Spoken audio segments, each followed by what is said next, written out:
Bueno.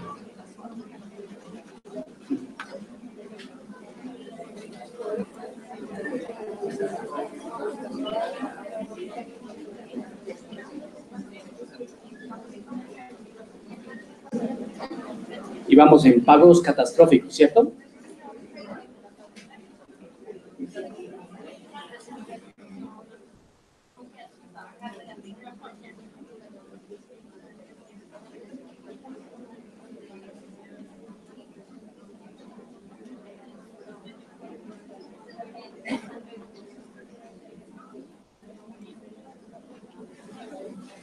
En este ejercicio, ¿cierto?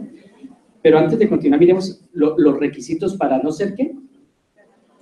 Declarante, ¿cierto? Y los requisitos para el empleado. Y recuerden que aquí, cuando hablamos de empleados, pues van aquellos que tienen vínculo laboral y profesiones liberales o servicios técnicos. Y allí hace referencia a ¿qué? A que el origen de los ingresos brutos, dice ingresos brutos, que por lo menos ¿qué? El 80% de la relación laboral o de la prestación de servicios, ahí no hay problema. El tipo de persona, pues obviamente persona natural, calidad deriva que no pertenezca al régimen común. Ingresos brutos inferiores ¿a cuánto? A 1.400 VTs, es decir, 41.654. Ingresos brutos.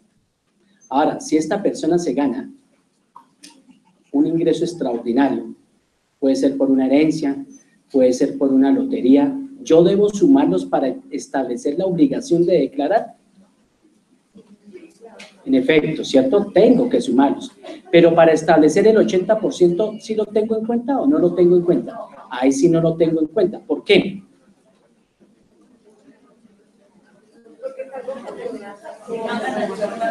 Porque es algo que tiene un proceso de depuración particular y está ya en la ganancia ocasional. Y si nosotros nos vamos al artículo 299 y siguientes, hace referencia a lo que es la ganancia ocasional. Dice que su patrimonio sea menor o igual a ¿cuánto? A 4.500 VTs, es decir, 133.889. Me están haciendo una pregunta frente al tema de por cuál debo declarar mis bienes o qué debo tener presente. En el caso de inmuebles y para las personas naturales que no llevan contabilidad, si nosotros nos remitimos a la norma tributaria, me dice que yo debo tener como valor patrimonial el mayor valor entre el costo fiscal, el costo de adquisición, el avalúo o el autoavalúo. Si una persona compró el inmueble por 200 millones de pesos o 300 millones de pesos, pero el avalúo fue de 100 millones de pesos, ¿por cuál lo debo declarar? Por el costo de adquisición. No puedo llevarlo por el valor de autoavalúo. Siempre deberá ser el mayor. O si no, ¿qué está pasando? Estoy ¿qué? Omitiendo ¿qué? Valor de activos. ¿Cierto? Entonces hay que tener mucho cuidado. Dice allí, consumo de tarjeta de crédito menor o igual a 2.800 VTs. Estos conceptos de consumo de tarjeta, de compras y de consignaciones, con la ley 1819, se modificó. Ahora es a partir de ¿cuánto? De 1.400 VTs. Todo bajó allá. ¿Qué quiere decir? ¿Que vamos a tener más trabajo? Pero cobren bien. No van a resultar con 70.000, 100.000 pesos. Cobren bien. ¿Cómo? El segundo dice, ok. Y entonces mira que ya a partir de la ley 18 y 19 bajan esos topes. Ya no serán los 2.800. Ya que hay que tener mucho cuidado en consumos y compras, tanto con tarjeta de crédito, en efectivo. Si yo compré mi apartamento, ¿cierto? Y pagué 120 millones o la compra fue por ciento, pues ya me convierte en ¿qué? En declarante. A veces uno escucha al contribuyente y dice, no, es que mi apartamento me valió 300 millones, pero el banco me prestó 150. Mi patrimonio es 50. Aquí hay que diferenciar lo que es desde el punto de vista tributario y lo que es desde el punto de vista civil. Desde el punto de vista tributario patrimonio, viene a ser el 100%. Así usted deba todo. Desde el punto de vista civil, del Código Civil Patrimonio, sí sería, el remanente ahí serían los 50 en el caso que estamos viendo. Con relación al leasing. ¿A quién? ¿Al leasing? A las propiedades de leasing, ¿se toman como patrimonio o se continúa trabajando que es patrimonio del banco? O sea, ahí cómo lo podemos manejar, porque hay una ley que queda como una zona gris que... Ahí hay que mirar qué tipo de leasing es. Habitacional también. Y entonces ahí ese se asimila ¿a cuál? ¿Al operativo o al financiero? Y entonces mira que cuando estamos hablando, ¿cierto?, del leasing operativo, ¿yo lo activo o no lo activo? Yo no lo activo. Entonces ahí no, únicamente voy a ¿qué? A registrar ¿qué? Mi gasto del canon, ¿cierto?, a debitar mi pasivo. En el caso del leasing financiero, yo sí lo activo. Y mira que con las normas internacionales de contabilidad, la sección ¿qué? Para pymes, la sección ¿qué? 13, 18. ¿Sí? O 20. Por aquí ya hablamos de qué es el leasing financiero y qué es el leasing operativo. Y ya la norma tributaria ya me remite a la norma internacional. Ya la norma tributaria dice, listo, entonces el leasing financiero y el leasing operativo pues se remite también a lo que es la norma internacional. En este caso de consumo y compra, ¿cierto?, y consignaciones. Aquí en este de consignaciones es chistoso. Y es ver que las empresas lo que hacen, ¿qué es? Autorizarle al mensajero, autorizan al mensajero algunas a que retire la nómina. Y entonces, ¿qué va a pasar?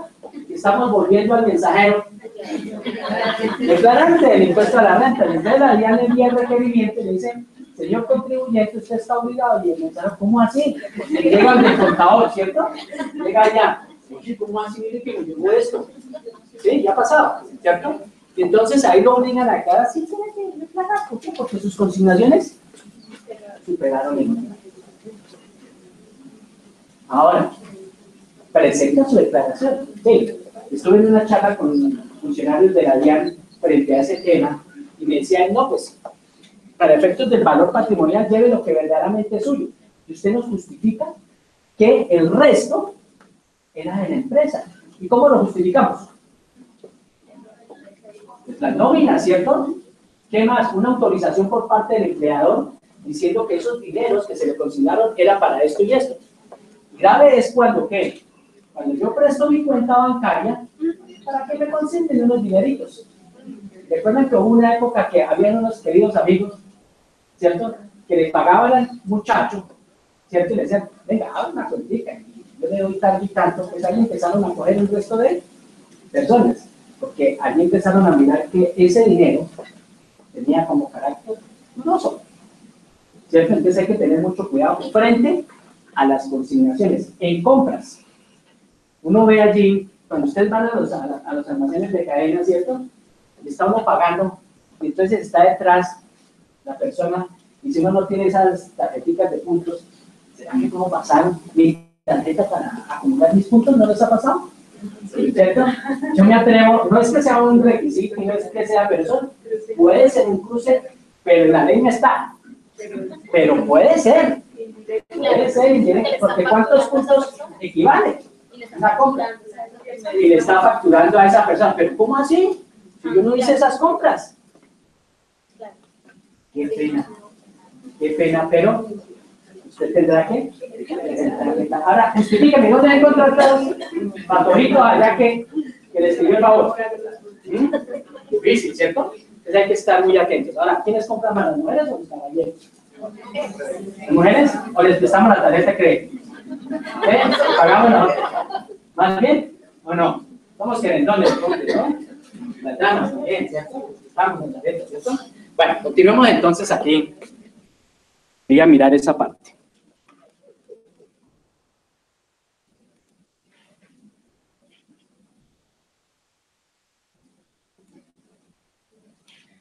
Este ya lo vimos, ¿cierto? Que es el de los pagos catastróficos, ¿cierto? Sigamos viendo por acá a ver qué sale. ¿Qué dice acá? El IMAS, ¿cierto? Es un sistema presuntivo, optativo, para personas naturales, residentes, clasificados en la categoría de ¿qué? Empleados. Con ingresos brutos, mira que aquí la ley 1739 lo bajó ¿a qué? A 2.800 VTs, es decir, 83.308.000. Patrimonio inferior a 12.000 VTs. La DIAN por allá tiene en un decreto en el decreto que sacó de plazos dice que son 339.348.000. ¿Cuándo son qué? 357. Ellos tomaron la VT del año inmediatamente anterior. Entonces, para que lo tengan presente ahí. ¿Okay? Se calcula sobre la misma base para la determinación del IMAN. El sustento pues es el artículo 8º del decreto 1070 del 2013. Ahora miremos cuáles beneficios hay ahí. Y dice que queden firme después de los 6 meses a su presentación. ¿Cierto? Entonces, ¿eso es atractivo?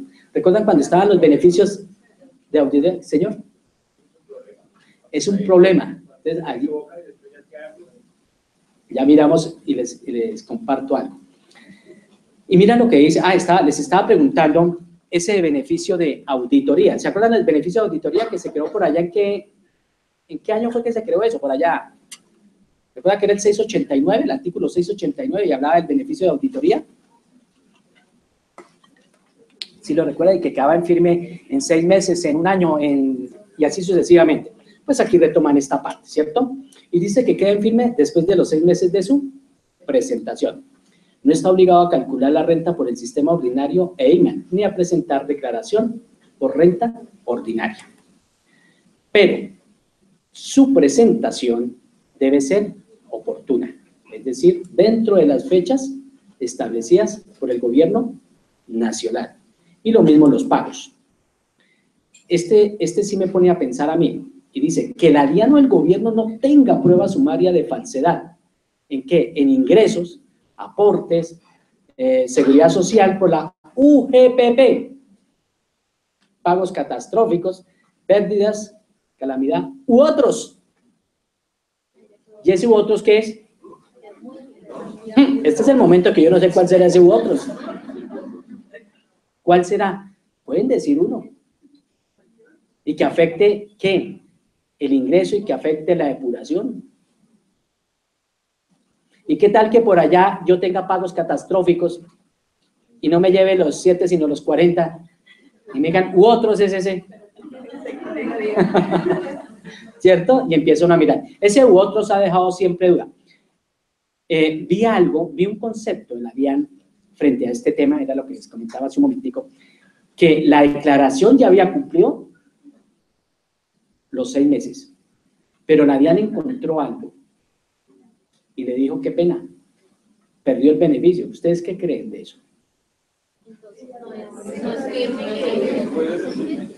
Después de los 6 meses, y el concepto ahí lo ve uno. Obviamente que el funcionario de la DIAN va a decir, sí, se cumplió y no sé qué, y ¿cierto? Pero ¿para qué la firmeza en una declaración tributaria? ¿Cómo? Ok, ¿qué más será la firmeza? Ok, que ni tanto el contribuyente ni la DIAN pueden objetar lo que está allí. Y parte. Ya lo que está plasmado allí, ya nada que hacerle. Y entonces la DIAN saca ese concepto. ¿Cumplimiento para el contribuyente? No. ¿Para el funcionario? Sí. Y ahí empieza uno a mirar. ¿Me determinan esa depuración? ¿Y me la determinan por IMAS, por renta ordinaria y por IMAN? ¿Qué dicen? ¿O la miramos más bien? ¿Cómo queda? Más bien, ¿cierto? ¿Sí? Claro que ese estaba en las preguntas, ¿no? ¿Cierto? Pero miremoslo a ver. ¿Cómo quedaría? Entonces, mira lo que tiene esta persona: ingresos por salarios 80, rendimientos financieros, aportes a salud, aportes voluntarios a pensiones, aportes obligatorios a fondos de pensiones, pago por dependientes soportados, pagos catastróficos. ¿Quién quiere, a mis alumnos les digo quién quiere beneficio tributario? ¿Cierto? Y les digo, si ustedes me dan la respuesta correcta, les doy beneficio tributario. ¿Esta persona se puede llevar el pago catastrófico? Así de plano. ¿Por qué? Ok, mira que no está cumpliendo, ¿qué? El 30%. ¿Ya de tajo? Nada. Miremos a ver cómo queda esa depuración de esta persona, ¿cierto? Y entonces aquí tenemos los datos. Miremos la depuración ordinaria, ¿cierto? Tenemos los 150 millones, devoluciones tanto, ¿cierto? Perdón, este es el de... No, este no es. Es este. Este sí es, ¿cierto? Bueno, tenemos los 82 millones. Tenemos como ingreso no constitutivo de renta ni ganancia ocasional 1.529.000. ¿Qué es eso?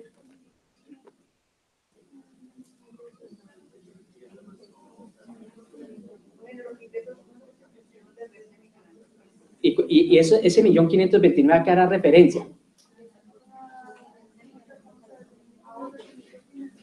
El componente inflacionario de los rendimientos financieros. Recuerden que el componente inflacionario de los rendimientos financieros lo aplico siempre y cuando la persona no está obligada a llevar contabilidad. Miremoslo de dónde sale. Míralo acá. Son los 2 millones que tiene y le aplico el 76.46% como componente inflacionario. ¿Dónde está eso? ¿Está en el decreto qué? ¿El 007 o el 777? El 777 y hace referencia a que es el 76.46%. Entonces volvemos acá y ese es un ingreso no constitutivo de renta ni ganancia ocasional. ¿Qué quiere decir? Que me sirve para disminuir mi base. Entonces, si ustedes tienen contribuyentes, tienen clientes donde tienen rendimientos financieros, pues van a mirar allá y le calculan el componente inflacionario y ese va a ser disminución en su ingreso total. Y tiene acá menos las deducciones. ¿Cuáles deducciones? Entonces, mira que aquí tenemos, ¿cierto? ¿Cuáles? Los 8 millones por pagos de dependientes. ¿Y cuál más? Y aportes a salud obligatorios, ¿cierto? ¿Qué más tenemos allí? Y tenemos nuestras rentas exentas. ¿Cuáles rentas exentas?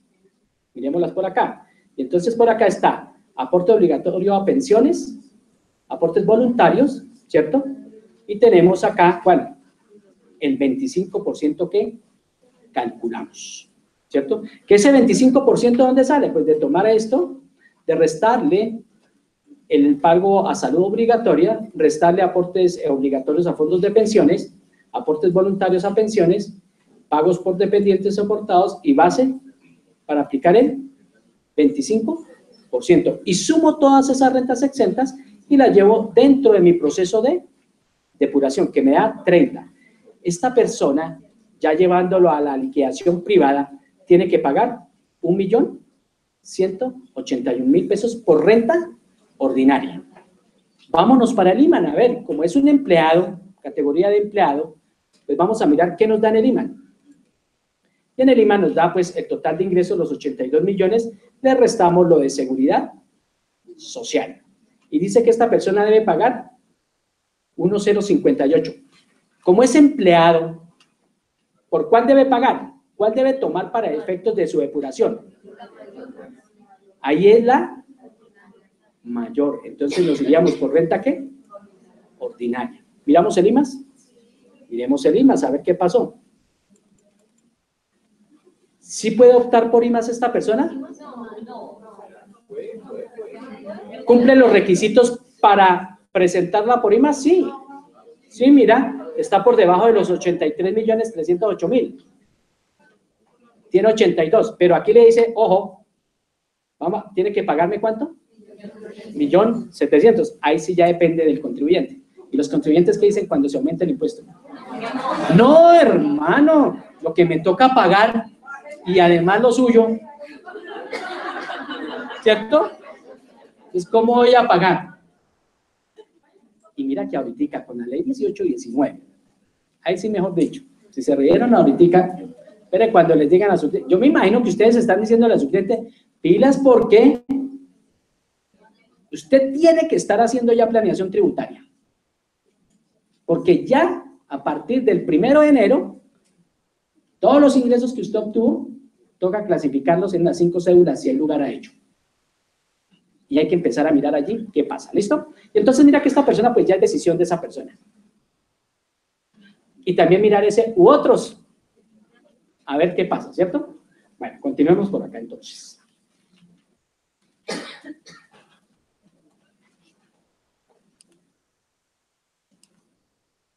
Trabajador por cuenta propia. Determina su renta por renta ordinaria y por el IMAS, ¿cierto? Beneficios para el trabajador por cuenta propia prácticamente los mismos que para el empleado por IMAS. Debe cumplir todo lo que se plasmó allí. El proceso de depuración para el trabajador por cuenta propia. Y dice allí no incluye lo de ganancia ocasional, claro, que tiene su proceso de depuración y de determinación del impuesto. Y empieza ahí a depurarse esa determinación de la renta líquida gravable alternativa. Que la depuración es esta, debo aplicar es esta, no debo aplicar la de renta ordinaria. ¿Yo puedo aplicar la analogía desde el punto de vista tributario a casos? ¿Ustedes qué creen? Ah, es que porque sí, aquel sí y aquel no, entonces yo lo voy a aplicar. Ah, es que porque la norma dice allí esto, lo puedo aplicar. La analogía desde el punto de vista tributario. ¿Cierto que no? No se puede aplicar desde el punto de vista tributario. Y mira que, ¿cómo determino mi impuesto? Pues mira que allí me empieza a dar cada una de las actividades, el rango y la tarifa, ¿cierto? Y empieza a darme de cada uno, ¿cierto? Tenía una cliente en Ubaté de este sector y ya van a mirar el caso, el ejemplo. Y vamos a mirarlo a ver cómo queda y qué pasó frente a ese tema, ¿listo? Y mira lo que dice, les traigo ya a colación lo que está en verde, ¿cierto?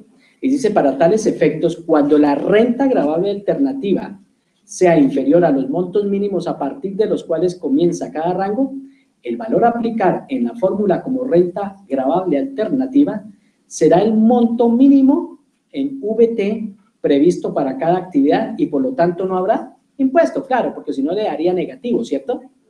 Entonces lo que dice es, coja el mismo valor, réstele el mismo para que le dé 0.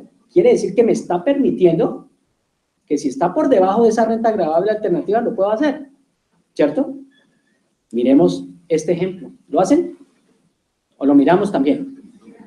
¿Lo miramos también? Pero miren los daticos allá. Tomen nota de los datos y ya miramos a ver qué quiere decir eso y cómo sería.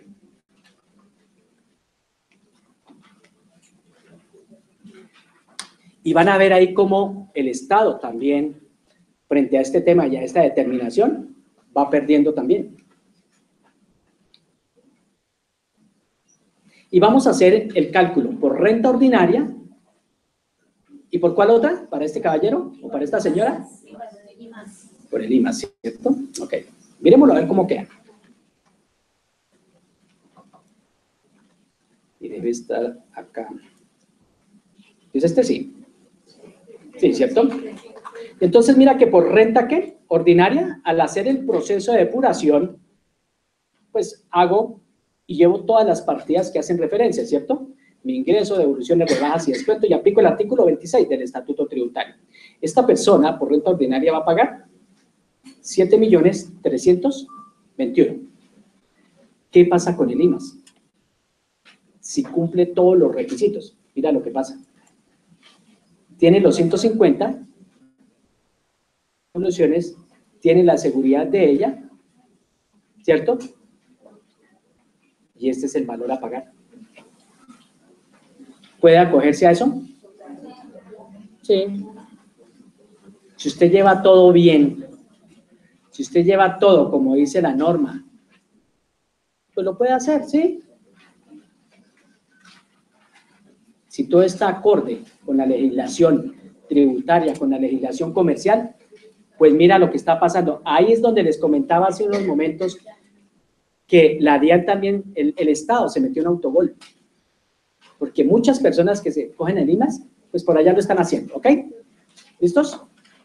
Sigamos por acá. Y viene la depuración ordinaria. Ese sí, me imagino, de los docentes que están acá, les explicaron el artículo 26, me imagino, y les dieron lora con el artículo 26, ¿o no? Y recalcaban el artículo 26. ¿Sí recuerdan o no? ¿Sí? Y nos tocaba mirar el artículo 26. De hecho, con la nueva reforma tributaria, ¿cierto? La nueva reforma tributaria establece por allá en los artículos, ¿cierto?, que todo se debe fundamentar en el artículo 26. Y en mi concepto es que cuando dice que se debe fundamentar y que se debe analizar es que cumpla todos esos requisitos frente a la depuración ordinaria. Más adelante lo vemos. Ese sí ya lo conocen harto el este. Ahora vamos con los ingresos tributariamente.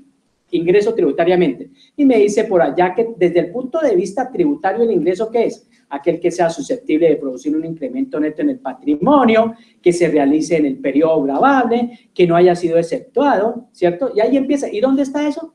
Pues en el artículo 26 del Estatuto Tributario. Porque ustedes no van a encontrar la definición de qué es ingreso desde el punto de vista tributario. Tienen que remitirse ¿a qué? Al artículo 26 del Estatuto Tributario. ¿Este caso habría ingreso ahí tributariamente? Léanlo a ver y me dicen.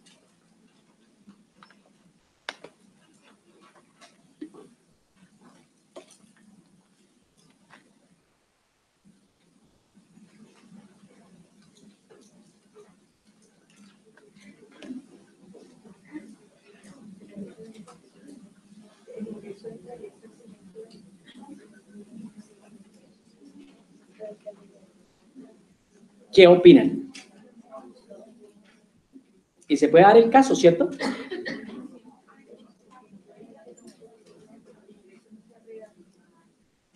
Ahí hay ingreso tributariamente, así se lo vayan a pagar. Pero si nosotros nos vamos al artículo 27 del Estatuto Tributario, dice que el ingreso se entiende realizado cuando ¿qué? Cuando se recibe efectivamente en dinero o en especie, o en cualquier otra forma que equivalga legalmente al pago. Y hay unas excepciones, y una de ellas es esta. ¿Quién cobra en especie? ¿No? ¿Todo en efectivo? ¿Ah? ¿No? ¿En especie no? También en especie toca cobrar, ¿cierto? Yo prestaba mis servicios a una empresa que era de sistemas y a cambio me daban computadores o me daban software o algo, ¿no? Entonces ahí estaba en especie y estaba obteniendo un ingreso. Sí, ¿cierto? En este caso es una excepción. A pesar de que yo no recibo el dinero, la norma me dice cuando usted haga la escritura, se configura ingreso tributariamente. Y de hecho, cuando hacemos la operación en la notaría, ellos llaman a reportar, ¿cierto? Entonces hay que estar atentos a esa parte. ¿Qué opinas de este? A ver. ¿Qué pasa ahí? ¿Qué vende raro ahí en ese?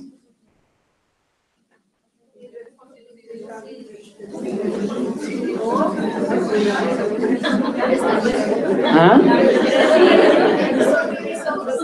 ¿A quién, perdón? ¿Un testaferro? Ingreso por su profesión 70 millones, ingreso rendimientos financieros 30, ingreso por agroingreso seguro 200 millones, costos y gastos inherentes a la actividad 40, facturó la totalidad de sus ventas y le practicaron las retenciones del caso. Allá hay agroingreso seguro, ¿eso qué es? Era un beneficio, era un subsidio, ¿cierto? Y ese tenía la connotación de un ingreso no constitutivo de renta ni ganancia ocasional. Si yo me voy a mirar allí, ¿cierto? Permítame un segundito.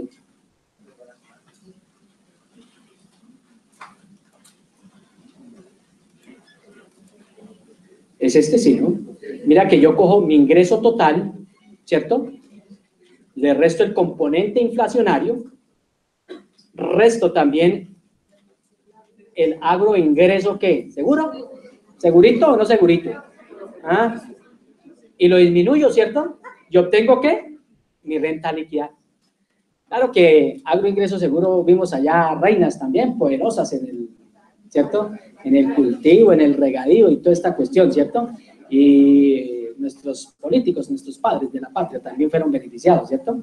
Bueno, dejémoslos ahí con agroingreso seguro. ¿Afecta ese agroingreso seguro? Sí, en el proceso de depuración, sí afecta. Continuemos por acá con el siguiente.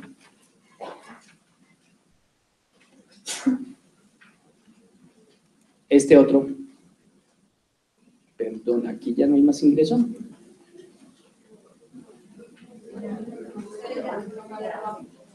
Este ya lo vimos, ¿cierto? Ah, es que se me volvió aquí la...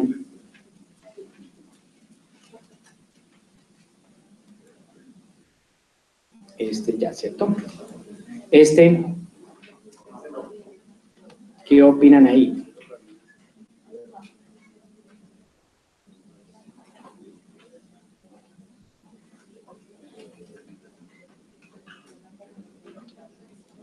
¿Cuál sería el ingreso no constitutivo de renta ni ganancia para esta contribuyente?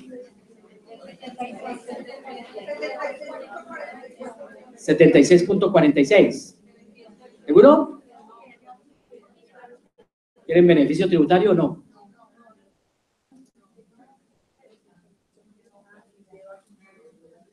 Cuando lleva contabilidad no hay componente inflacionario. Aquí no se puede llevar nada, recuerden, todo grabado al 100%. ¿Por qué? Es cuando no lleva ¿qué? Contabilidad. Este...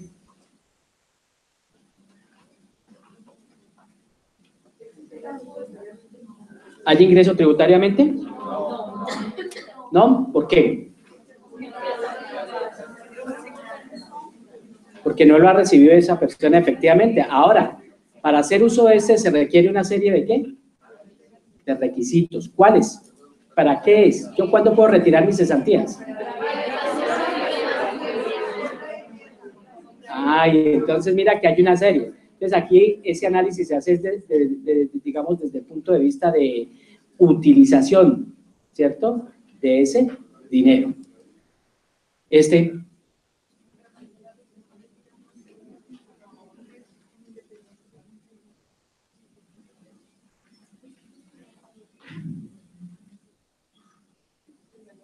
Recuerden que las recompensas tienen un tratamiento tributario, ¿cierto? El artículo 42, ¿cierto?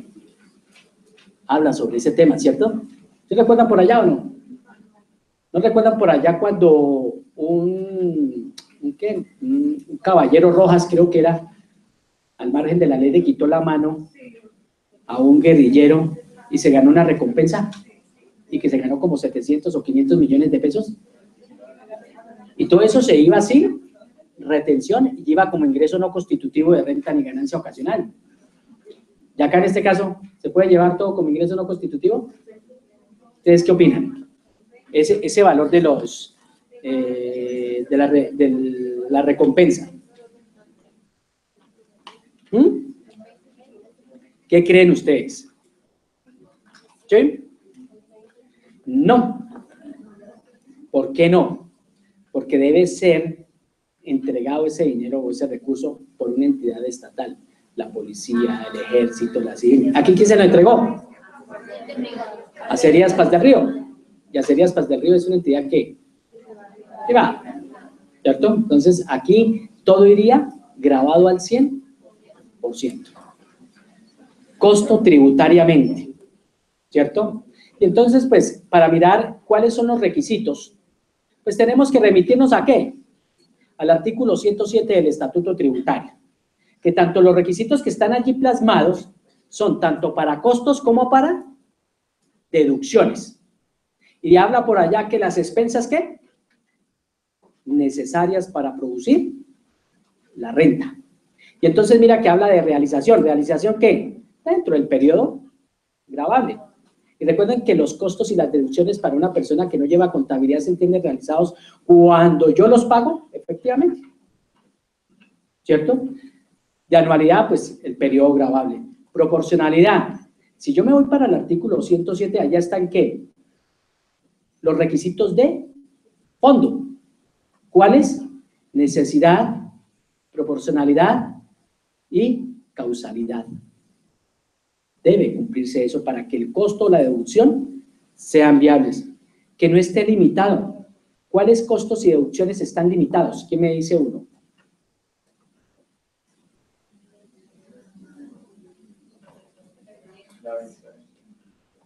Intereses de vivienda, ¿cuál más?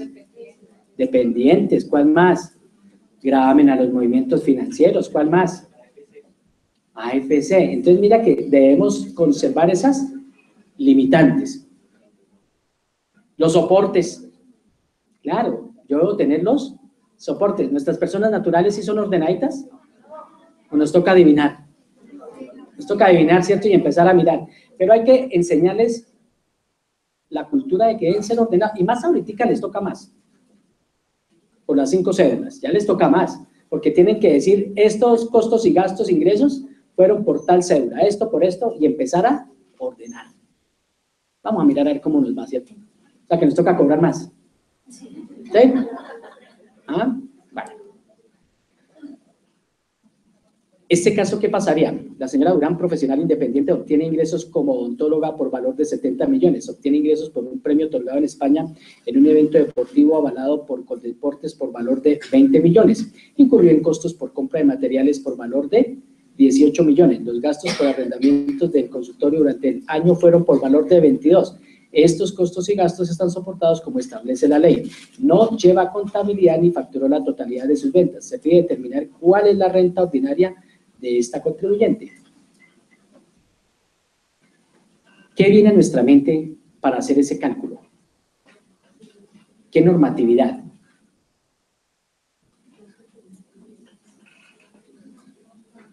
¿Qué artículo por allá, cuando ustedes están viendo?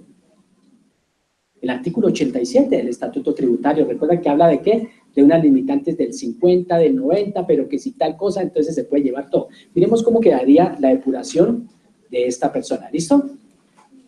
Entonces, mírala acá, ¿cierto?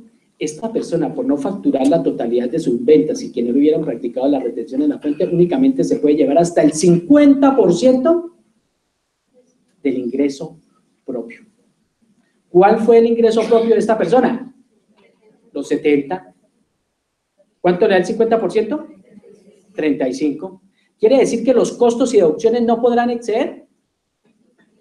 De 35. Entonces empiezo a hacer mi proceso de depuración y ya no me voy a llevar la totalidad, sino únicamente hasta 35 millones. Con la ley 1819, este artículo, chao, decimos adiós. Allá salió con otra cosa, pero ya esa limitante del 50 y del 90% ya no va a operar, van a operar otras limitantes, ¿ok? Miremos el siguiente. Este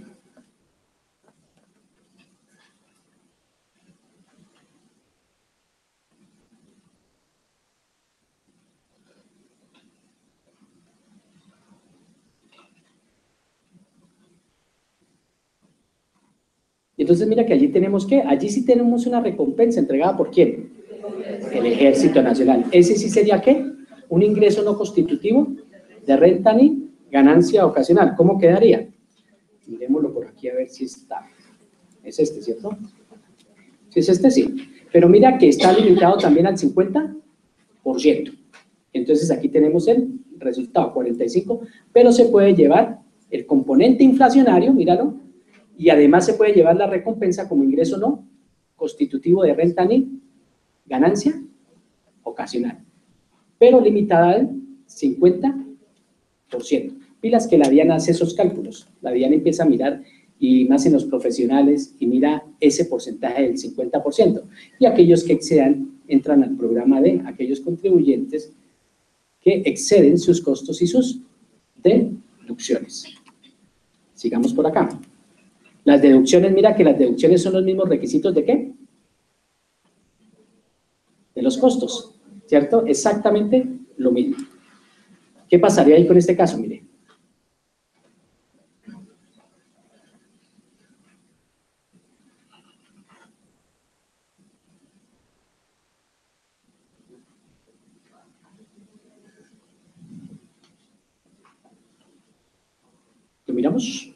miremos a ver qué pasa. Entonces, miremos por acá las deducciones. ¿Y cuál es? ¿Es este? Sí. Sí. ¿Sí? ¿Y entonces qué hay allí? ¿Que hay unos costos qué? Sí, y hay unos costos financieros. Así como hay componente inflacionario para los rendimientos, también hay componente inflacionario para los costos y deducciones financieras. Y el porcentaje es el 28.65. Ese 28.65 es lo que yo no me puedo llevar como costo de deducción financiera. Será la diferencia. ¿Cuánto fue? 12 millones. Le aplico el componente inflacionario y lo que me puedo llevar, ¿cuánto es? 8.562.000. No me puedo llevar los 12 millones. Al realizar mi proceso de depuración, mira que me estoy llevando, ¿cuánto? 8.562.000. El componente inflacionario.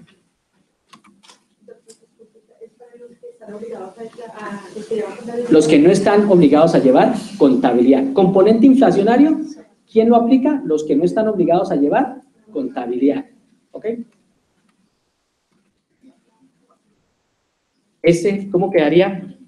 Julián Cubillos, odontólogo de profesión, por el año grabable 2016 realizó las siguientes operaciones. Las rentas de fuente nacional fueron por valor de 95 millones. Para obtener estas rentas, incurrió en los siguientes costos y gastos. Adquirió materias primas por valor de 20 millones en Estados Unidos y le canceló a un comisionista en ese país la suma de 1.800.000 por el servicio que le prestó en conseguirla. Además, obtuvo ingresos en Francia por valor de 30 millones, facturó la totalidad de sus ventas y le practicaron las retenciones. ¿Hay pagos a dónde? Al exterior. Y recuerden que el artículo 121, en concordancia con el artículo 122, establece una serie de limitantes. Vamos a mirar a ver cómo queda.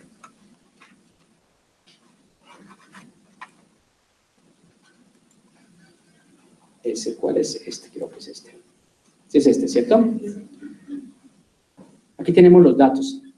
Y mira que la norma me dice que únicamente se podrá llevar hasta el 5% del valor de la ¿qué? De la operación. ¿Cuánto fue la operación? ¿Por cuánto fue qué materia prima tiró? ¿El monto? 20 millones, ¿cierto? ¿Cuánto le pagó el comisionista ya? 1.800.000. Pero dice que no podrá exceder del 5% del valor de la operación. Cojo el valor de la operación, ¿cierto? Y le aplico el 5%. ¿Qué quiere decir? Que ya no me puedo llevar el 1.800.000, sino 1.000.000 de pesos. Por eso es que cuando estamos enviando información en medios magnéticos, por allá me piden pagos al exterior y empezamos a mirar esa parte, ¿cierto? Y entonces mira que al realizar el proceso de depuración, únicamente me llevo, ¿cuánto?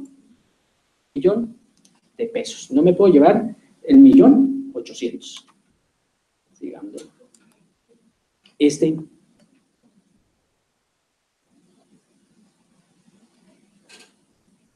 ¿Puedo hacer una pregunta? Claro. Un poquito el caso anterior de los intereses.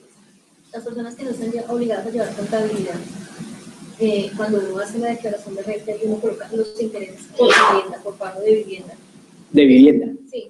¿Esos intereses también se les aplica? No, esa es una normatividad diferente. El artículo 119 me dice que me puedo llevar hasta cuánto, X cantidad, ¿cierto? Ese no está limitado allá. Ese es totalmente independiente. 100%. Sí, ¿ok? ¿Cómo quedaría? Lo miramos, mira que allí también hay ¿qué? Gastos en el exterior para obtener rentas de fuente ¿qué? Nacional, ¿cierto? Y miremoslo, a ver cómo quedaría. Ese es el artículo 122. Y entonces mira que acá tenemos, ¿cierto? Hallamos los pagos al exterior, pero ¿cuánto gastó él allá? 17 millones. Pero yo no me puedo llevar los 17 millones. Porque la norma dice que usted podrá llevarse hasta el 15% de la renta líquida del contribuyente antes de tomar dicha deducción. Entonces, tengo que hallar dos rentas. Una renta líquida inicial, aplicarle el 15%, ¿cierto? Mírala acá, sin incluir esas expensas en el exterior. Mira que acá está en cero. Quiere decir que únicamente esa persona se puede llevar como como deducciones en el exterior por expensas necesarias, 4.500.000 y no se puede llevar los 17 millones que tenía inicialmente. Y míralo acá. Únicamente se llevó 4.500.000. ¿Ok?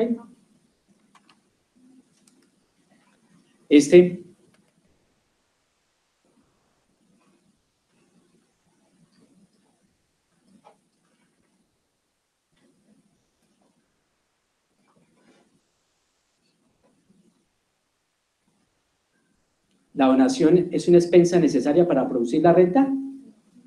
No, ¿cierto? Tributariamente es un beneficio que hay.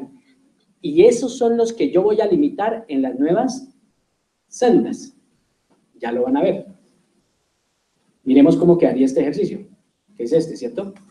Y entonces mira que allá tiene ingreso por la recompensa 30 millones y que lo voy a llevar con la categoría de ingreso no constitutivo de renta ni ganancia ocasional.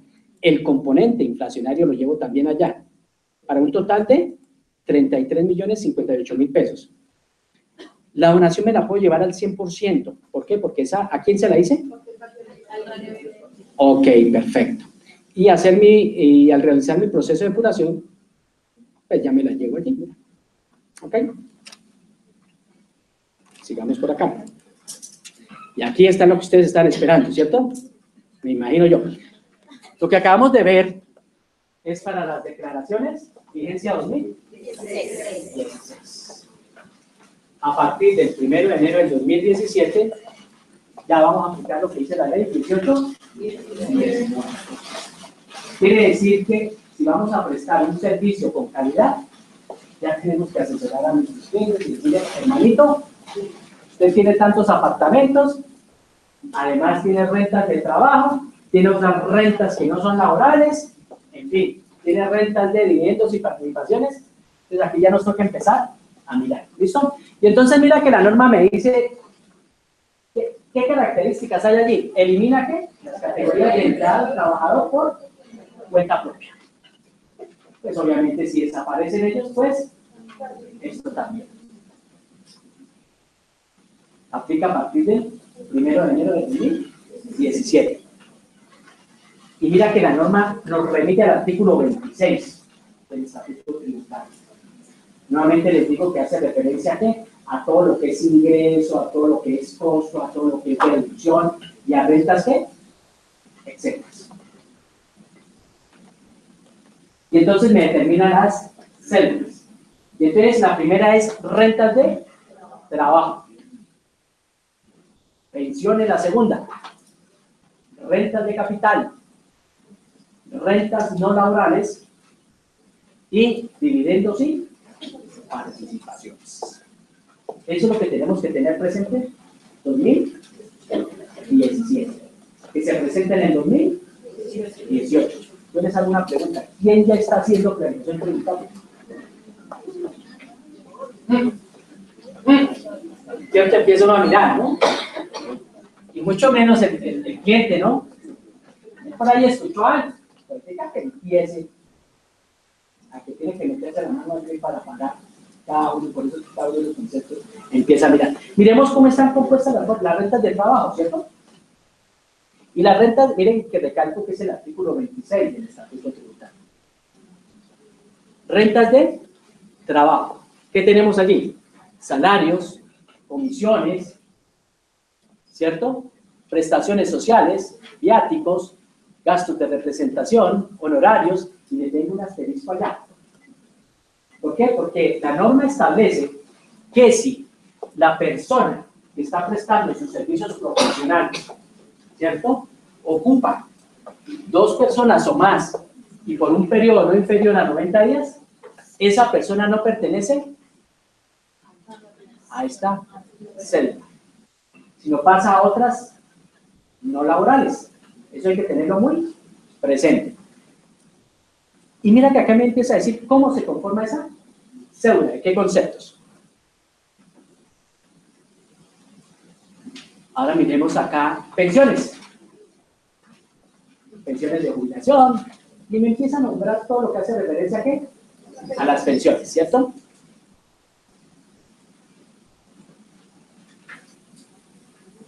Y se da ahí, ¿cierto? Todo esto hace referencia a la cédula de pensiones. Ya miramos los ejemplos. Rentas de capital, intereses, rendimientos financieros, arrendamientos, regalías, explotación de la propiedad intelectual. Miremos la otra, a ver qué dice, rentas no laborales. ¿Ustedes cuáles irán allá? Perdón, ¿la anterior?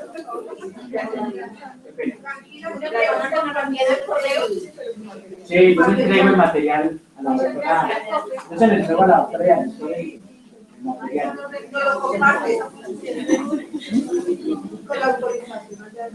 ¿Cuál fue la frase que dije al comienzo? ¿Compartimos o no compartimos? Compartimos. Bueno, entonces mira que aquí está la que rentas de capital. ¿Cuál otra tenemos por allí?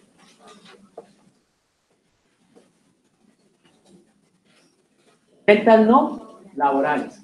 Y mira que acá me dicen lo que les comentaba hace un momentito, ¿cierto? Todos los otros y los que realicen actividades profesionales, ¿cierto? Pero que para realizar esa actividad, ¿cierto? Ocupen 2 o más personas y por un periodo de 90 días. Pilas, porque esas personas irían a qué? ¿Ese ingreso? ¿A rentas? No laborales.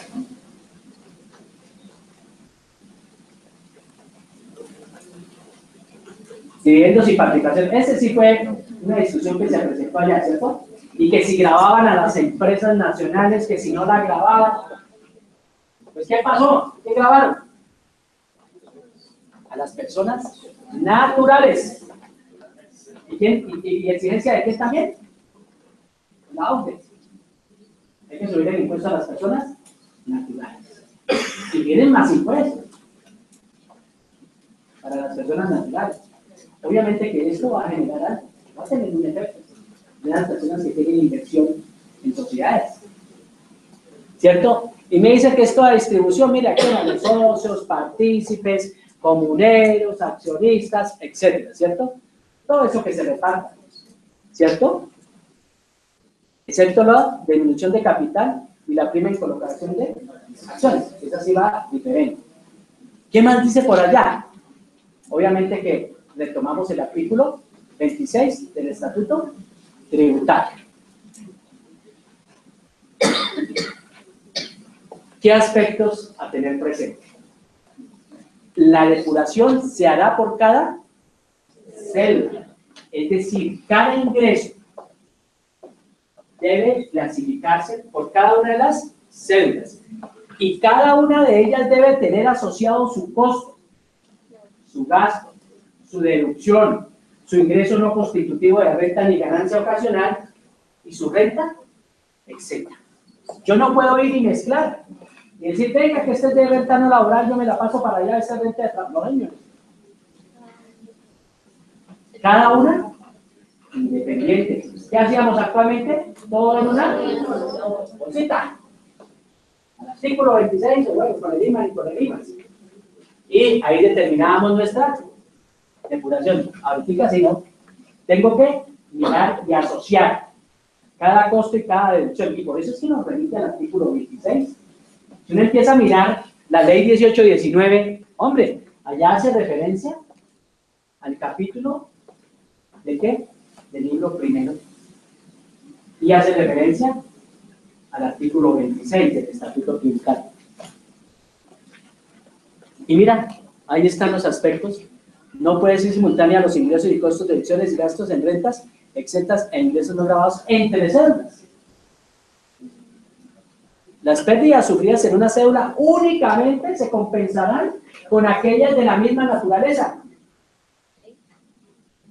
Yo no puedo decir, es que tuve pérdidas en rentas de capital y entonces la voy a compensar. No. Única y exclusivamente serán compensadas con la misma que la originó. ¿Qué más dice por allá? Y mira lo que dice acá. Las pérdidas antes de entrar en vigencia la ley 1819 serán compensadas con las rentas ¿de qué? No laborales y de capital proporcionalmente. Entonces hay que tener eso muy presente. Y miremos los ejemplos. ¿Los miramos? Estos ejemplos los hice con base. ¿Tienen el proyecto de la declaración El formulario 210.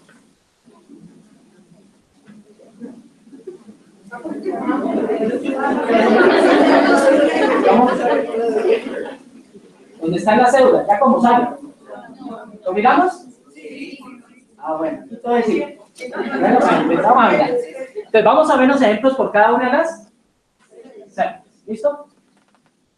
Ese ejemplo y esa depuración lo hice con base en la normatividad y con base en el formulario. Pueden haber modificaciones, porque es un proyecto, y como todo proyecto es susceptible ¿de qué? De cambios. Vamos a mirar.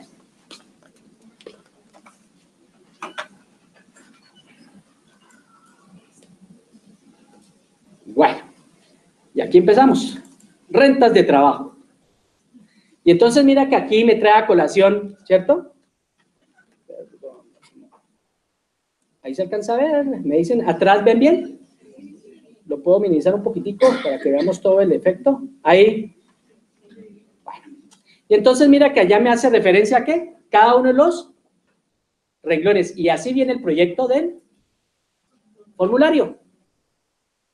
Y empieza a decir salarios y demás ingresos laborales, honorarios, comisiones y servicios, los ingresos obtenidos en el exterior, menos los ingresos no constitutivos de renta ni ganancia ocasional, para obtener una renta líquida. Y me dice en el renglón 37 que rentas exentas y deducciones imputables a la renta de trabajo. En mi concepto y analizando la descripción del formulario, veo que allí debemos reportar es el 100% de eso. Porque en los renglones 38, ¿cierto? Me dice menos deducciones y rentas exentas, ¿qué? Limitadas. Y es que la norma me hace referencia a esa limitante, ¿cierto? ¿Qué podemos llevar allí? ¿Qué podemos llevar allí como ingreso no constitutivo? Pues el aporte a pensión obligatorio, fondo de solidaridad, todo lo del sistema de seguridad social. Y con la ley 1819 se crea esto de apoyos económicos para educación, ¿cierto? Por allá el artículo 57/2 fue modificado. Esto que tiene acá, mira, el artículo 30, el renglón 37 dice que será lo mismo del renglón 38. ¿Qué llevo aquí en deducciones y rentas exentas? Pues los intereses de vivienda, la medicina prepagada, gastos por dependientes, aportes a pensiones voluntarios, AFC, indemnización por protección a la maternidad, el 25%, pero limitados. Y mira que la norma me está diciendo, ojo, ¿eso queda limitado al qué? Al 40% ¿de qué? Del ingreso o de la renta líquida. Sin que exceda de las 5.000, aquí me faltó un cerito, ¿5.000 qué? 40 VTs. Entonces hay que estar muy atentos a eso, es decir, 160.569.000. Mira que ya de plano le está diciendo que usted, señor contribuyente, ¿cierto? Ya tiene una presunción de utilidad del 60%. Miremos este caso.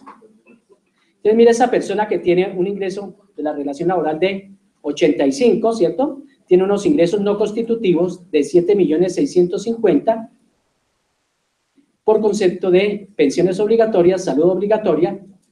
Ese ingreso neto me da 77.350. Aquí en las deducciones y rentas exentas tenemos gastos por dependientes, otras deducciones, aportes a AFC y el 25%. Aplicando la ley 1819, ¿cierto? Que es esta columna, mira en efecto. Yo ya no me puedo llevar el 100%, me dice hasta el 40%. Si yo le aplico el 40%, ¿cierto?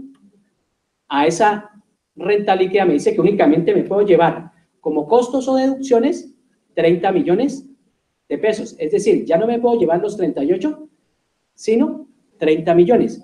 Y mi utilidad va a ser 46.410.000. Quiere decir que la presunción es del 60%. Entonces, preparémonos para las rentas de trabajo.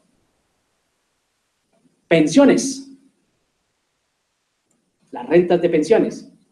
Ah, pero espere que les quería mostrar el formulario, ¿cierto? Lo prometido es deuda, ¿no? ¿Cierto? Y este es el querido formulario el proyecto. Y mira que aquí ya me está hablando, mira. Rentas de trabajo, rentas de pensiones, rentas de capital, rentas no laborales, y por acá está. ¿Y por acá qué está?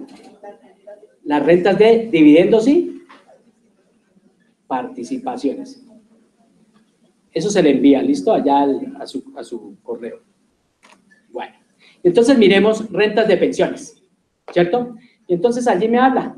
Y me habla que en esas rentas de pensiones me puedo llevar los ingresos no constitutivos. ¿Cuáles?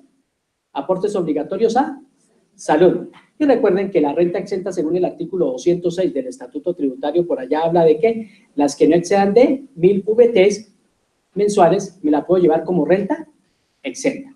Miremos el ejemplo, ¿ok? Y el ejemplo dice lo siguiente. Bueno, tengo 96 millones de ingresos por pensiones, ¿cierto? Durante el año una pensión de 8 millones. Tengo un aporte a salud obligatorio de 11 millones 520. Quiere decir que mi ingreso neto es de 84 millones. ¿Cuál va a ser mi renta exenta? Pues la depuración, la renta, por eso se llama renta exenta, que es diferente a ingreso. Cuando hablamos de renta es porque tiene un proceso de depuración. En este caso, pues estamos disminuyendo ese ingreso de pensiones ¿con qué? Con el ingreso no constitutivo de renta ni ganancia ocasional. ¿Vamos para las rentas de capital? ¿Quiénes son rentistas de capital acá? ¿Todos? Y entonces allá empieza a nombrarme todo, ¿cierto? Y me dice ingresos por intereses, rendimientos financieros, ingresos por arrendamientos, ingresos por regalías, ¿cierto? Pero acá me dice, mira lo que me dice, que esos costos y deducciones no podrán exceder ¿de qué? Del 10% de la renta líquida sin exceder de 1000 VTs, es decir, 31.859.000. Y hay gente que con arrendamientos gana muchísimo. O sea, ¿cuál va a ser el efecto ahorita? Yo tengo un cliente que tiene 7 apartamentos y me toca reunirme mañana con él. Y me toca decirle, bueno, mijo, ahora sí tocó contribuir más con el Estado. Me toca contribuir, ¿no? Según el artículo 95 de la Constitución Nacional, ¿no? Dentro de los principios de justicia y equidad. ¿Cierto? Ok. Bueno. Entonces mañana me toca echarle el cuento cómo es que quedó esta vaina. Toca capacitarlo. ¿Y le cobramos por la capacitación o no? ¿Sí? Bueno, vamos a cobrarle. Y entonces mira que allí hablamos de unos ingresos no constitutivos. Entonces está el componente inflacionario, aportes obligatorios a salud, a pensiones. Menos costo, mira la palabra que les decía, habla de gastos. Costos y gastos procedentes. Es decir, que cumplan que hablábamos del artículo 107 del Estatuto Tributario. Necesidad, proporcionalidad y causalidad. ¿Me los puedo llevar al 100%? Sí. Siempre y cuando cumpla esos requisitos. Pero ¿cuáles me está limitando? Me limita a estos, mira, deducciones limitadas y rentas exentas. ¿Pero cuáles?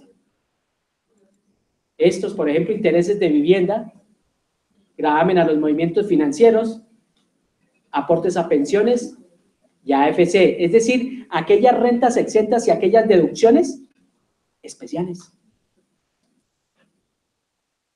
Y me dice que no debe, ¿qué? ¿Exceder de cuánto? Del 10%. Y limitada a 31.850.000. Y miremos el ejemplo. Y entonces mira que acá está esa persona, ingresos, rendimientos financieros por 50 millones, el componente inflacionario, menos costos y gastos procedentes de 5 millones, y tengo una renta líquida. Pero ya únicamente me puedo llevar hasta el 10%. ¿Cuánto me llevo? 677.000. ¿Cuánto tenía esa persona? ¿Cuánto me llevo? 677.000. Ok. Miremos las rentas no laborales.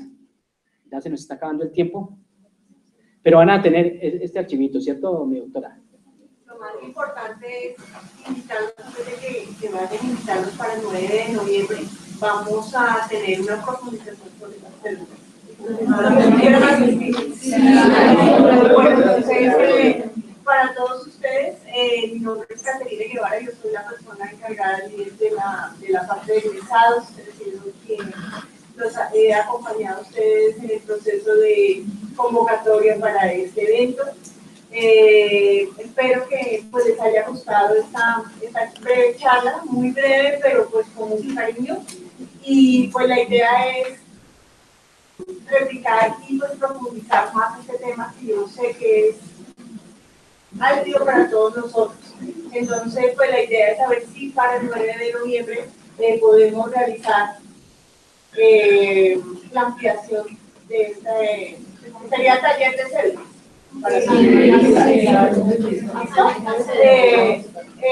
No. La idea es hacerlo en el campus Cajicá. Qué rico, ¿no? Al aire libre. ¿Ah?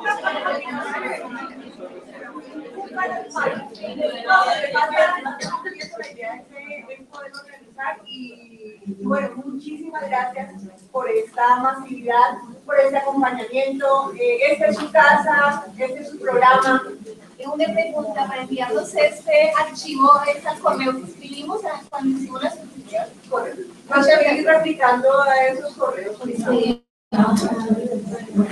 Los que no están escritos que faltaron en el listado, si dejaron su correo electrónico claramente. Bueno, allá en casita lo verán más calmaditamente, lo analizarán, pero aquí está muy clarito, mira. Lo mismo, limitada también, y viene el ejemplo. Cada una de las cédulas viene con su ejemplo, limitada también acá. De igual manera, para cualquier comunicación, mi número 650-0000, extensión 8084. Voy a enviarles algunas otras encuestitas para que nos colaboren con el 8084, para que nos colaboren con el proceso de acreditación institucional y a la acreditación del programa. No se separen del programa de contaduría, como les venía diciendo, esta es su casa, esta es su alma mater. Y pues la idea es crecer y poderles brindar pues ustedes herramientas para que sigan trabajando. Muchísimas gracias. Doctor, ¿va a dar unas palabritas? Si quiere, miremos un momentico rápido. ¿Sí les parece? Sí. Ok. Vamos rápido aquí, porque es que nos cierran el salón acá. Pero bueno, vamos a mirar. Vamos a mirar acá. Entonces, rentas no laborales, estamos acá, ¿cierto? Obviamente que están los ingresos no constitutivos, que cumplan con el requisito del artículo 107, los costos y gastos procedentes, y obviamente que están aquí las rentas exentas y deducciones, obviamente también limitadas. Y entonces, el ejemplo, ¿cuál sería? Míralo acá. Mira que ya todo está limitado ¿a qué? Al 10%. ¿Qué quiere decir? Que ya empiezan a decir, hay una presunción también ¿de qué? De utilidad. ¿Cierto? Después de la renta líquida, señora. Estoy un poco confundida porque lo que yo he leído y escuché en otra conferencia de actualización es que la salud y la pensión ya no van a ser descontables. Ya no van a ser descontables. A ver. Recuerden que con la ley 1819 se le dio la categoría de ingreso no constitutivo de renta ni ganancia ocasional.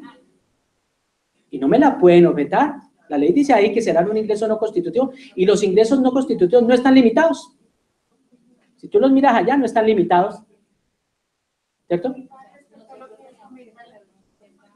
¿Cómo? Míralo acá.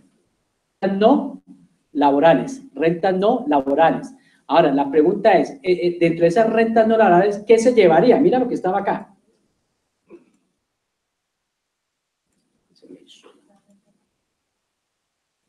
Ingresos no constitutivos, ¿como qué? Aportes a salud. Se los puede llevar. ¿Y qué es lo que limita? La renta líquida, mira. Ya después de hacer este proceso de depuración. ¿Cierto? Si tú lo miras allá y miras el formulario, lo vas a mirar allá, y si miras la norma, hace referencia a eso. ¿Qué es lo que me limita? Esos costos y deducciones y rentas exentas especiales.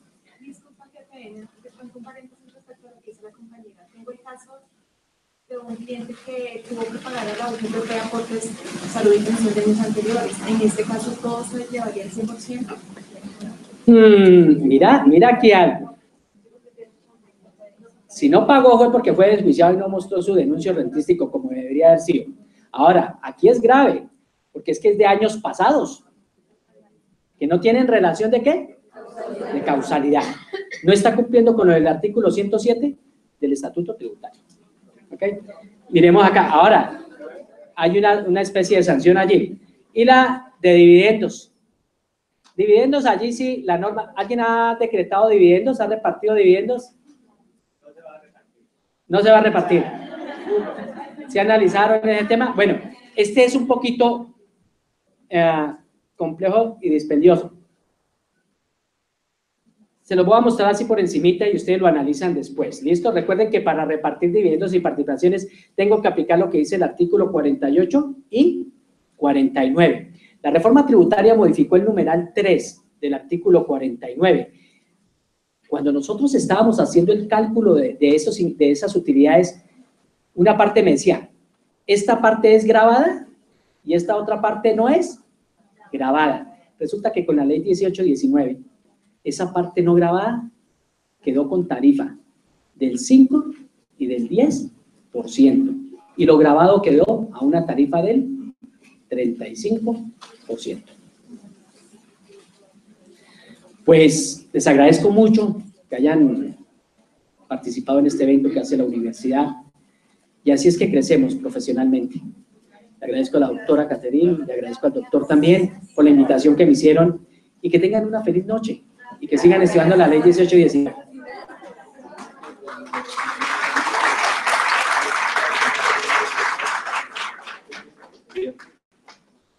Del programa Contaduría Pública a Distancia de la Facultad de Estudios a Distancia en general de la Universidad, les agradecemos nuevamente por su nutrida asistencia.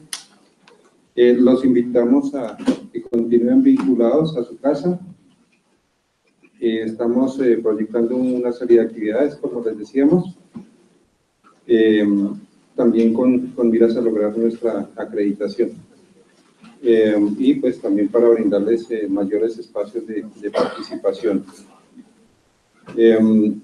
Estamos, como decía la doctora Caterine, a quien le agradecemos todo este esfuerzo para poderlos convocar a ustedes.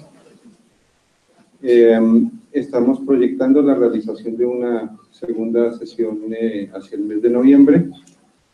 Esperamos pues poderla llevar a cabo. Les estaremos informando pues a través de los correos electrónicos. Y no olviden que también tenemos un fanpage del programa, Contaduría Pública a Distancia de la Universidad Militar, ahí nos pueden ubicar, y desde allí también les estaremos compartiendo información. Agradecemos al doctor Germán, excelente conferencia, todos aquí vi que estaban muy atentos, tomando notas, veremos la viabilidad de compartir el material. Y igual seguiremos en comunicación. Muchas gracias nuevamente y un aplauso para ustedes también.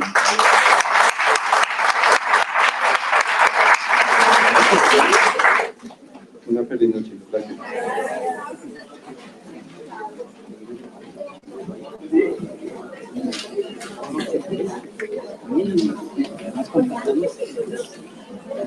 Si quieres que le diga cuál es de país. Sí, permítame un segundito y ya te...